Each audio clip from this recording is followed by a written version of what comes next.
How valuable are mock drafts right now? How close are mock drafts here? As we're only a few weeks away from the NFL draft, we're going to take a look at our Locked On Network mock from last year, just to see how crazy things could get and how close we are in early April to what actually is going to happen in late April, and some of the best and worst picks in the PFF era for some teams as well. Coming up on today's Peacock and Williamson. NFL analyst Brian Peacock and former NFL scout Matt Williamson bring you expert NFL analysis every day in less than 30 minutes. Get an inside look into the NFL on the field and in the front office. With elite breakdowns, next-level analysis, and in-depth information only for the real NFL fans. This is Peacock and Williamson, and it starts now.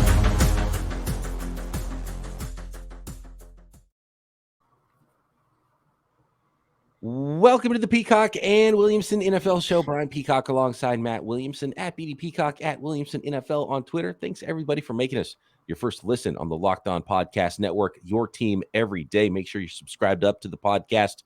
And I can see the data. A lot of you that are watching on YouTube aren't subscribed. So make sure you hit that subscribe button, the thumbs up, the notification, all that, so you know when new pods are available. And we'll be doing some live podcasts as well leading up and throughout the summer before the season starts, because those lives are fun.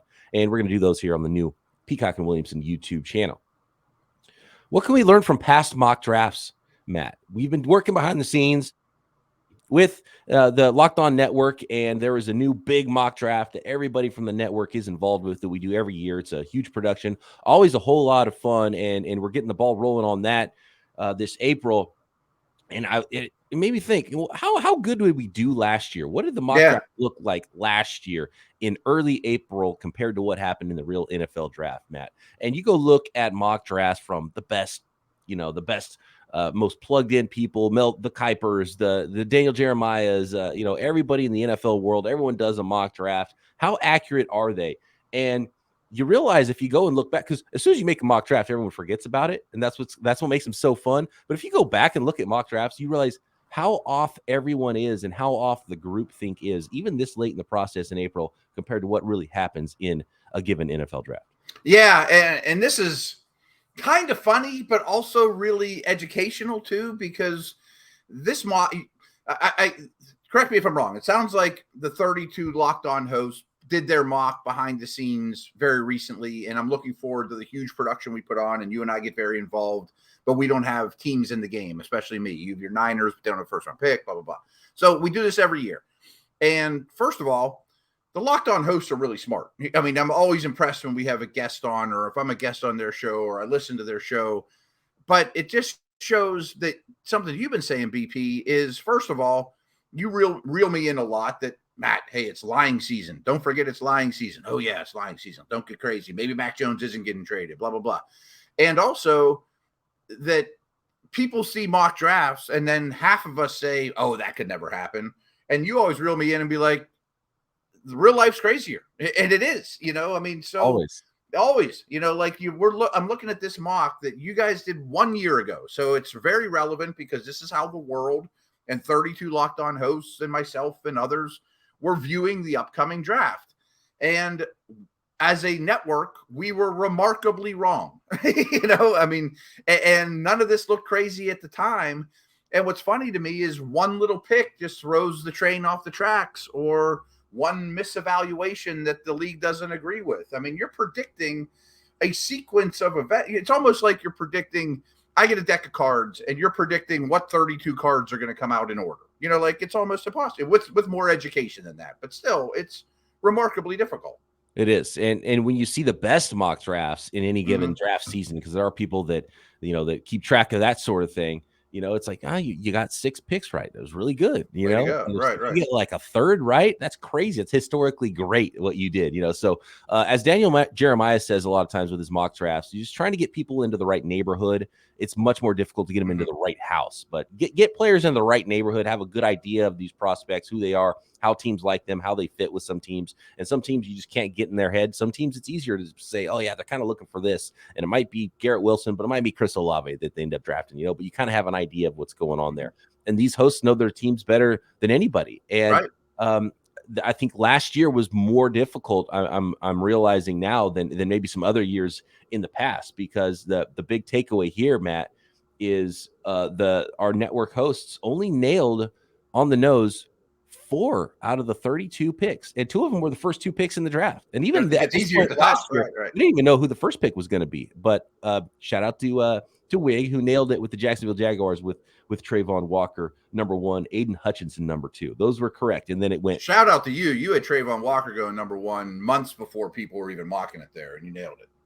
I believe I had it at some point in March, and I think even at this point, people weren't really convinced on what the Jaguars were going to do, and a lot of people still had Aiden Hutchinson at number 1 to the Jags, and it ended up being Trayvon Walker.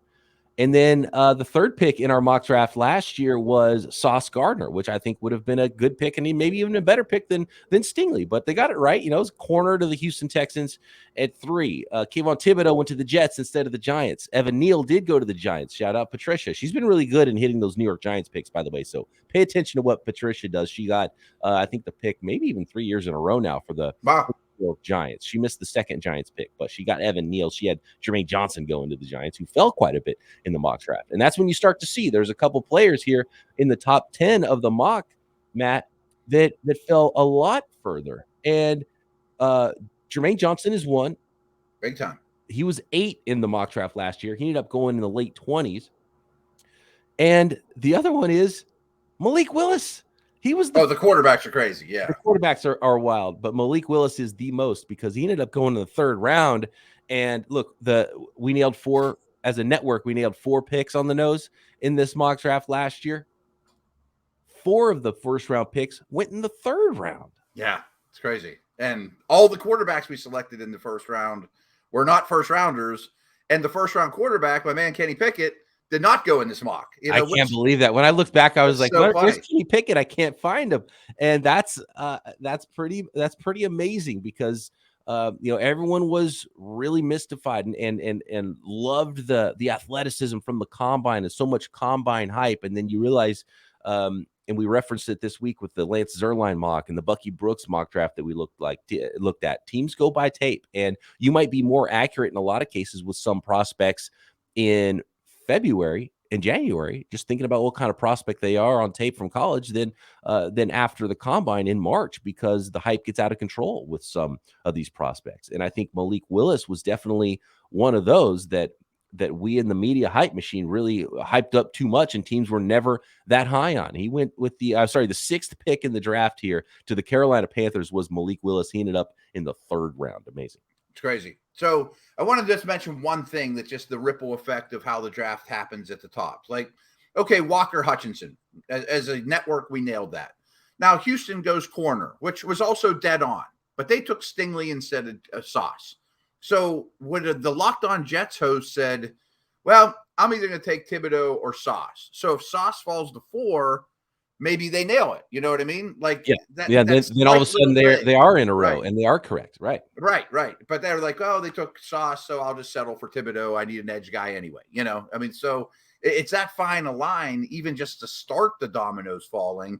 So I'm going to pull back the curtain too, because an exercise I do, and I just did this one for this year's Steelers, is whatever number they pick in the first round, I pretend like I'm the GM of the Steelers, and I come up with last year my top 20 Steeler picks. This year, I have my top 17 Steeler picks. They picked 17, they picked 20. And Kenny Pickett was 21 for me last year. So I had 20 guys I liked better for the Steelers at 20, and he was the just missed guy. But Willis was in my top 20. So this time last year, I didn't bat an eye when Carolina took Willis at 6. No, not at all. Well, you saw him at number 2 to the Detroit Lions in a lot of mock drafts, even into April. So that's what I'm saying is and you look at it and you start to compare prospects, and the guy I think about is obviously Anthony Richardson. Right. Our team's really that crazy about Anthony Richardson, because when the process began, it was like, where do you put Richardson? Maybe the Lions or the Seahawks' second first round pick. And they'll have already made a pick, and then late first round, he's a raw prospect, but he's super athletic, has a great arm. Maybe a late round 1 might make some sense for one of these guys, or for someone like Anthony Richardson. And then you go through the process and you see him at the combine, and you start double counting his athleticism, because you were already baking in the tape what prospect he is, how raw he is, knowing he has a crazy arm and crazy athleticism. You didn't need to see him work out at the combine to know he was 6'4", 240 pounds, right? Right. And he puts those numbers down, and now you start to count that again. And now we're talking about him as the top 5 prospect, much like Malik Willis last year. I wonder if teams aren't going to be that into Anthony Richardson as right now we believe he is in the media, because again, when you watch him on tape, there's a lot he has to work on as a one-year starter, despite all the supreme athleticism. So maybe he does fall more than we're expecting right now. Maybe these teams don't get too, because you get married to a quarterback, you got to really believe in that quarterback, especially if you're going to trade up for a guy. And teams aren't just going to draft a quarterback because he's the next quarterback on the list, unless they really love him. Yeah, absolutely. So you mentioned Jermaine Johnson too. So I just double checked this. I mean, I find this interesting too, as kind of a domino thing. I definitely want to talk more quarterbacks too, but we just gave Trisha all the credit in the world for nailing Evan Neal at 5, but they really took him at 7 because Thibodeau was gone. They took Thibodeau at 5 and got Neal at 7. In this one, she takes Neal at 5, which have been linked to the Giants and is a fine pick. And I give her 90% credit for right team, right, but 2 picks different. But Jermaine Johnson, they take at 7. And why I'm bringing up Johnson with Willis is I still have heard no reason why Johnson was not a top 10 pick, or why the Jets were able to get him with their 3rd first-round pick last year. And I'm not picking on Malik Willis, but this should come as no surprise. Post-draft, many people told me that when they brought him into their building and they put him on the whiteboard, they just realized Liberty asked him to do nothing. Like, if this read's not there, run. Like, he's a year away from a year away. And they didn't realize that until they got him in their buildings with these pre-draft workouts. Well, actually, Jermaine Johnson's a perfect example of that. Perfect example, because he was a player who transferred and was thought of as a high second-round pick, maybe a late first-round pick. Had some, he was a productive guy, but he wasn't a superstar prospect. But then he went to the Senior Bowl, and he had a nice little Senior Bowl, and then looked pretty good at the combine, but people still questioned if he was a straight line-ish guy, a little too tight, could he turn the corner? And again, the evaluation post college football season was more accurate than what people thought about a prospect after the hype machine of the draft season happened. So right. You could really link both of those picks, and what you got wrong was believing too much hype and not trusting the tape. I think that's dead on. Like, they probably had good grades on Johnson tape. And then a lot of us don't watch the draft or study the draft year round, get involved, combine, Senior Bowl. But the teams may only weight that 20%, 30%. And we're humans, and it's the most recent thing, and everybody's overreacting. And we give it 50% of the grade, which we shouldn't have, things like that. It's the last thing that was televised. Right. We're treating it like it was a full college season that started in January. Well, the college season already happened. And what we're seeing is maybe one game's worth of tape, Exactly. Right. If there's a 10-game season, the Senior Bowl is a game and the combine is one game, but you still have the other 10 games to measure up. Right. If you had a low game against Georgia or Georgia Tech, you wouldn't kill them. But if you had a great game, you wouldn't raise them up that much. But they won good Senior Bowl week, and he's the best guy out there. Overreactions. Right. Yeah, one-on-ones, you're not even playing team football. So many ways you can get tricked in this process. It's amazing, but it's a great learning experience. Okay, a few more notes here on this mock draft. Yeah, I got a lot I want to talk learn about it for the 2023 NFL draft, and then some of the best and worst picks according to Pro Football Focus in the PFF era in the NFL draft. Next, today's episode of Peacock and Williamson is brought to you by FanDuel, America's #1 sports book. NBA playoffs are here and just about here. They're still angling for some seeding right now for those NBA playoffs. And it's the perfect time to download FanDuel and get that no sweat first bet. Up to $1,000 bonus bets back if your first bet doesn't win. All you have to do, download the FanDuel Sportsbook app. It's safe, secure. Love the website. Love the app. Super easy to use. Build your own parlays. Build your own bets. Could not be easier. Tons of things to bet on as well. I mean, NBA, Major League Baseball, hockey playoffs are going to get going here pretty soon. NFL draft props, NFL draft futures, snooker. If you're into that kind of thing, you can find it all at FanDuel. Plus, FanDuel even lets you combine your bets for a bigger chance at a payout with the same game parlay. So don't miss the chance to get your no sweat first bet up to $1,000 in bonus bets when you go to FanDuel.com/lockedon. That's FanDuel.com/lockedon to learn more. Make every moment more with FanDuel, an official sports betting partner of the NBA. So I'm not going to go through every pick in last year's mock draft. We will have a mock draft Monday coming. My mock draft, Matt, for the Nice. first round, coming on Monday's episode of Peacock and Williamson. Let's see if I can nail any more picks like I did with the Trayvon Walker early. And I've got some things that I'm not seeing in other places in my mock draft, just to give you a heads up, just to tease that a little bit. But I got two little nuggets here right around 10 I wanted to talk about real quick. Sure. Yeah. Cool. Well, I wanted to say wide receivers. Yeah, It's kind of the order the wide receivers went in. Drake London was the first wide receiver in the NFL draft last year. He was the first wide receiver in this mock. But since Atlanta went with Ekwonu, who was still on the board for them at 8, then the New York Jets at 10 went Drake London, who actually was the first wide receiver in the draft, but they went him at 10 instead of Garrett Wilson. And so that's another domino that you can see. Even though you get the position right and you got the order right, they still end up in different spots just with one pick being different. Yeah, you took the words out of my mouth. Like, I'm looking at that going, boy, that was really smart by the Locked On Jets folks, because not only did they nail the position that their team needed at 10, but they took the first receiver off the board, same as the NFL. It was 8 instead of 10, but London was first receiver off the board. He was first receiver off the board here. So that's smart to me. I mean, like, that was a really good pick. And then my lesson after that is the next pick is the Washington Commanders then shocked the world in the real world, because at this point Wilson was gone, as was London, and the Commanders take Dotson.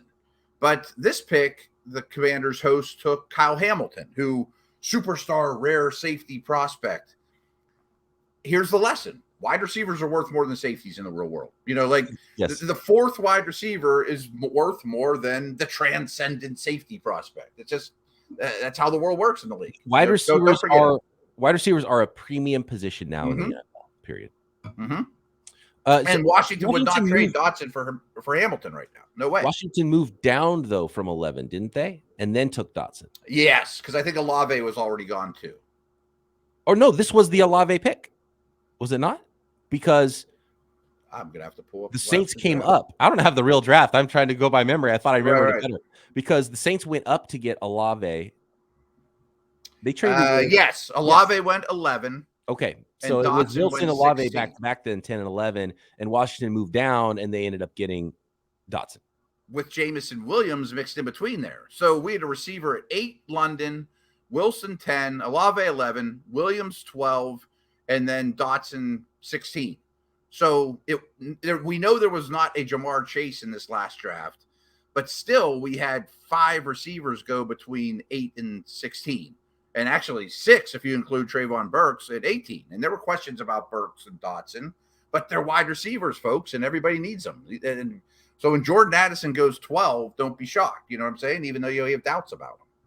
Shout out to our guy, Ross Jackson. He's a superstar here on the network, the host of Locked On Saints. He nailed the Saints picks. He didn't have the trade up for Chris Olave. He had the Saints sticking at pick 19, but he had Trevor Penning going to the Saints, offensive tackle out of Northern Iowa, and he had the Saints with their second first-round pick going with the wide receiver, but rather than trading up, he had Treylon Burks at 19 out of Arkansas. So solid selections there. Shout out to Ross Jackson, well done, who's nailing what the Saints were up to in that draft. Absolutely. So I'm not going to pick on the host because, again, I didn't bat an eye when this happened. But we saw quarterbacks fall in this mock, 6 Willis to Carolina. We saw Ritter go to Seattle at 22, which I don't think anybody thought was crazy at the time. Matt Corral to the Titans, who end up taking Willis at 26. I mean, that's a late first, pick up the 5th-year option. He'll take over for Tannehill a year from now. That all adds up. And again, no Pickett, but I find that funny. I mean, and I think last year's class was weaker than this year's, of course, especially at the top. But to think we know where Will Levis is going to end up or Hooker, best of luck. It's amazing. I was blown away when I opened this mock today to see that it was 3 quarterbacks went in the first round. None of them were Pickett. It was the quarterback that actually went in the first round because nobody was super excited about Pickett because he was kind of and not a sexy pick. Right. Everyone excited about the sexy pick. So I think that's something we can absolutely learn from in our future mock drafts here going forward. But I know it's hard not to get excited about those sexy picks, Matt. And one last note I have here on the draft, actually, Lewis Cine was correctly picked at number 32, right? Yeah. Round Wrong one, team. although it wasn't the Lions because the Lions had moved up with the Minnesota Vikings. So it was the Vikings they're selecting at 32. And that was a direct hit with not the team, but the correct selection number. Yes, well done. I mean, so he did get him in the first round. Very much the right neighborhood. I mean, even the right house, but just the wrong bedroom. I mean, my last note too, because I want to talk about these top fives and worst fives, is the Patriots took Nakobe Dean at 21, who was another one of these guys who was a 3rd round pick. But Dean had 2 things going against him that the hosts in this draft wouldn't know as well. Is he was coming off an injury, and none of us can ever really know where that's at. And he's an off the ball linebacker, so he had 2 strikes against him. If there's somebody like that this year, that's a really good safety, linebacker, guard that doesn't play a premium position and has another red flag, it's really tough for those guys to end up in the first round. Yeah, and if you hear about a player that teams are super concerned about medically, right, I would probably drop that player in your mock draft because a lot of times we don't hear about it until after. Justin Fields was a great example. Justin Fields, there was like this epilepsy thing all of a sudden. Like the day after the draft, you hear about it. You're like, wait, what? I never heard about any epilepsy. All the teams knew about it. It's never flared up on him. But, he's got medication for it. Nothing's ever been a problem. But I wonder if it had to be part of why he fell to pick 11 and wasn't, in the mix for the top, few picks in the draft, because clearly he was talented enough. I mean, look at so if we're just talking about resumes, and we're kind of getting off on a tangent here, but Justin Fields as a prospect, for him to be at pick 11, he was one of the most physically gifted prospects we'd seen in a long time. Oh yeah, no doubt. He was near Anthony Richardson level athlete. He was faster. He was 4.4 flat 40, 6'3", 277 pounds, better passer, accurate down the field, crazy arm, all this talent, but with CJ Stroud production. Like, that's an insane prospect. He would go number 1 all day in this class, I think. And you and I have talked about this over and over. You and I both loved Fields, and he was my number 2 quarterback that year behind Lawrence. I mean, everyone had Lawrence 1. And I think we both would concede then now that most drafts, Fields goes first overall. Maybe even this one we're about to have, certainly last year ahead of Pickett or Willis or any of those guys. So it makes you wonder deep down, was it the epilepsy that's, J.C. Horn or Fields with the epileptic situation that we're not certain about? I mean, did people just go the other way for that reason? Who knows? One last note here to give props, because I know there's some funny things that happen in this mock that just look crazy now. That's like, oh my gosh, how badly could you miss? The crew did really good with the players, and maybe not exactly right, but I mean, Dax Hill, Trent McDovey, Tyler Linderbaum, Lewis Cine, all in the first round. We're all kind of going in that late first round area. And then the beginning of the second round, Kyer Elam to the Bills, by the way, at pick 33, and he ended up going. They moved up to get him earlier, so that's the Bills. Yeah, that's another hit. Karlaftis was there, and shout out to Kyle Krabs of Locked On Dolphins. He had, I'm sorry. I thought it was the second round. He had Cole Strange going in the third round. So that was, which is kind of funny too. But he recognized the talent. So he's a good evaluator. Yep. And the Colts took Sam Howell at 42 overall too. The teams that didn't have a first round pick, which Noah batted an eye at. And Howell might be better than Ritter. I mean, I'd rather have Howell than Corral right now or Willis. I would as well. I would for sure rank Ritter in the top 2. I still kind of like Ritter more than Ritter, more than Pickett, but you could probably got to rank them Pickett, Ritter, probably Howell at this point. Yeah, I think so. Yeah. All right, let's move on here, Matt, and just peruse this from Pro Football Focus. In the Pro Football Focus era, the best and worst picks, and which teams are picking well and which teams are not picking well in the NFL draft next. Thanks once again, everybody, for making Peacock and Williamson your first listen every day. For your second listen, I mentioned Kyle Krabs, the host of Locked On Dolphins. He and Joe Marino, known as the Draft Dudes, also doing the newest pod here on the network, Locked On NFL Scouting, talking about the NFL draft, free agency, cap management, how to build a successful NFL franchise. Every Monday through Friday, find Locked On NFL Scouting with the Draft Dudes wherever you get your podcasts and on YouTube. All right. I love this from PFF, and it's just a reminder of how teams have been doing recently in the NFL draft. Some of the best drafters and some of the worst drafters. What stood out to you in this article from PFF about how teams are doing in the NFL draft? Yeah, a couple things did, and one of which I've been saying for a while is I think because Jerry Jones is an owner and a high profile one and a businessman and flashy, that I don't think the Cowboys get credit for being an extremely good drafting team, for quite a stint now. And I mean, Jerry must put maybe he's a just good evaluator, him and his son, or he's hiring good people, or he's realizing I know when I don't know, or whatever. But I think Dallas has done a really good job of late, and they were in the top 5. That's tremendous to me. Look how bad the Raiders have drafted too. And they have all these first round picks. I mean, and so much of it is the Gruden Mayock era too. I mean, I can't believe that I guess my big takeaway is I can't believe the Raiders aren't the worst team in the league after drafting this bad for so long. You know what I mean? Kind of what I've been saying about the Raiders anyway. Remember last year before the season started, you and I looked at the Raiders roster and we're like, this is kind of a garbage roster. And I've got big questions about the line, and I've got big questions about the secondary. And some Raiders fans got mad about it, but we were right. I mean, you can't draft that poorly for that long. The last really good high pick they've made was a running back, right? In Josh Jacobs, right? In 2019, and he was one of 3 that aren't even on the team. So the article, go check it out at Pro Football Focus, is I guess Pro Football Focus start doing college stuff in 2014. So who's the 5 best drafting teams since then? Who's the worst 5? Well, these are the Raiders' first-round picks, and they've had a lot. Remember, they traded Cooper and Mack and got all those first-round picks. Amari Cooper, good pick. Carl Joseph, Gary and Conley, Colton Miller, good pick. Cleveland Farrell, terrible pick. Josh Jacobs, good pick, but took him a while. Jonathan Abram, Henry Ruggs, Damon Arnett, Alex Leatherwood. Like, there's 2.5 hits there and many bites at the apple, and many of them are early picks. It's horrendous. Colton Miller's the only one, along with Josh Jacobs, that's on the roster, right? That's doing anything, or maybe even on the roster, period. At least Amari Cooper's still good. It's just somewhere else, and the rest of them aren't making an impact for your football team at all. Like, not even taking snaps. At all. So, I mean, just to sum it up, the best 5 were the Packers, and they didn't even get anything out of Jordan Love yet, but all their other picks were defense, which is all they do in the first round. Carolina, which could kind of pay off. McCaffrey's going to turn into a pick now, and the Ekwonu and Horn and Brown and Burns guys. DJ Moore turned into a pick as well. So the good guys that aren't with the team, they at least got good stuff back.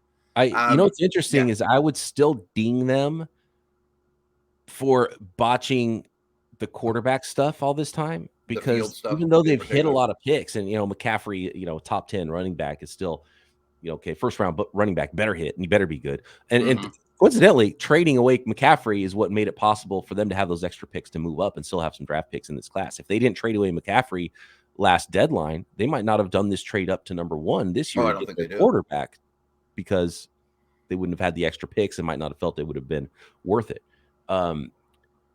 Even though I like Horn in 2021, that should have been Fields. But if that's Fields, imagine where they're at on this list. Yeah, because then you don't make the trade, and you have all these picks for this draft, and maybe. So let's pretend you had Fields instead of Horn. You still trade McCaffrey to the Niners, and you're sitting there with a ton of picks, and your first pick's at 9 or whatever. There's a butterfly effect. Maybe there's a difference, but you'd be really in good shape and don't have to go all in for the first overall pick. But they drafted really well. And they drafted well and hit some players. But the only one they have left is, Burns. Moore's gone now, and McCaffrey's gone, and those were part of going and finding their quarterback that they failed to get, which is why I can't say, those amazing drafts, because they didn't build the team. You know what I mean? Right. Even though I still like, Derek Brown's a good player. Horn, I still think is going to be a good player in 2021, even though it should have been Fields. And, Ekwonu, had some highlights. He was a rookie last year. We'll see what he ends up being. But promising. Very promising guy. So we'll see. So the Cowboys round out the top 5 with Detroit and the Chargers. Chargers should be better. I mean, they got a quarterback at least. Like, I'll take the Chargers all day. Just with I would trade all of that basically for one Justin Herbert. Really, you're right. I mean, this organization is so bad going back to Dan Fouts and Rivers of supporting good quarterbacks. And Zion Johnson looks like a hit. Slater's a hit, although he was injured. Derwin, Mike Williams, Bosa, Melvin Gordon, those are all good picks. And, oh, by the way, Herbert's a superstar. Bosa, Derwin James, superstar talents there, and you got a Herbert at quarterback. Slater, you got your blindside pass protector now. Zion Johnson, I think, is going to be a really good player. That was a rookie last year. You're trying to help out Herbert. They should be a better football team. Absolutely. And then, oh, by the way, they spent kids at a candy store last offseason on Mac and JC Horn or JC Jackson and all those type of dudes. And they're not in very good shape. And now all of a sudden they're yeah. And now they're restructuring Williams and Allen and their huge cap hits going forward. And they got to pay Herbert. And they had some good cards in their hand and they didn't win. Love what the Detroit Lions are doing.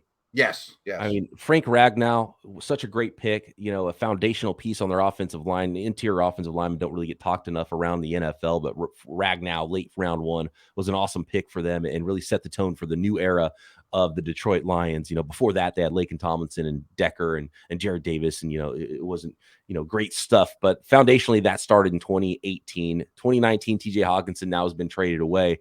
You know, Okuda's not great, but Penei Sewell, and then last year with Aiden Hutchinson, and now we get to see a full season with a full offseason, healthy Jamison Williams. I'm excited for that one for the Detroit Lions. So, you know, they've done really good, especially lately. Yeah, and 4 of those picks in the first round were offensive linemen. And Tomlinson's not still with the team. That was a while ago, but building in the trenches, go ask the Eagles. That works. I have a feeling they're going to pull out another defensive lineman in this draft as well. We'll see. Yeah, I think you're right. So real quick, worst 5, Raiders, I think, just take the cake by a mile. And to be honest with you, the Patriots might be even They're worse. really bad, too. They're really bad. Yeah. The Patriots, the Raiders still have – they're both bad. They're both so bad. The Raiders have more picks that they – more obvious because more high picks failed. For the Patriots, they did the thing they always did. They just didn't hit on that many good players. I mean, this is what the Patriots have gotten in the first round since 2014. Malcolm Brown, Isaiah Wynn, Sony Michel, N'Keal Harry, Mac Jones, Cole Strange. That's it. That's what they've gotten out of first-round picks. That's the best player on that list. And now that they're trying to trade away Mac Jones, you know, maybe that didn't go as well as it looked like it was going to go for his rookie season. The guy that everyone was blown away that they drafted in the first round late last year, guard Cole Strange out of Chattanooga, might have the best career on that list. Mm-hmm. So I know we're up against it here, but the other losers – Seattle, although maybe they've turned it around with a great draft last year, but they've always drafted weird. I mean, no one thought LJ Collier was their pick. You know, they always do weird things. To call back our hosts and the Locked On mock draft, shout out to Corbin Smith, the host of Locked On Seahawks. He really plays the role and tries to do weird stuff in the draft and really get into John Schneider's head when he's acting as GM for the Seattle Seahawks. I think he does a pretty good job of doing that. And then the Bears have only made 5 first-round picks since 2014. And one of them was Trubisky. One of them was Kevin White. You know, like, hard. No wonder you're picking first overall. Yeah, it's really bad. But, man, if they got their guy in Justin Fields finally in 2021, and that's why they haven't had a lot of picks, because they took 2 picks to do that, didn't have any first-rounders because of the Khalil Mack trade between 2018 and 2021. But a lot of moves this offseason. We see it with the Seahawks here. We see it with the Bears. Bad when you go all the way back, but maybe good starting very recently, and that could really change things very quickly for your football team. Yep. And wrap it up with the Cardinals. They were the 5th worst, and they've done some weird things too. Back-to-back quarterbacks. They drafted Reddick, Simmons, and Collins, all of whom really didn't have positions. You know, that's been their last 5 first-round picks, and DJ was a total bust too. Yeah, completely whiff on a quarterback. Go back-to-back quarterbacks in the top 10. You just don't see that ever. Right. I can't believe Steve Keim was allowed to make that pick again. I swear I thought Keim had some photos of owner Mike Bidwell or something, because I don't know how he kept his job as long as he did. And even and by the way, Steve Keim was on a podcast recently talking about his tenure there. Talks about Kim Diche, saying, "Well, we screwed that one up. He's a top 10 talent. Everyone knew it. He fell to us late in the first round." But he didn't love ball, didn't put in the work. And so they, all those teams that passed on him despite the talent were right about Kim Diche, and he ended up being a bust for them. But even the pick they got right in Hassan Reddick, they used him wrong. Right, exactly. And it seems like they might be using Simmons and Collins wrong too.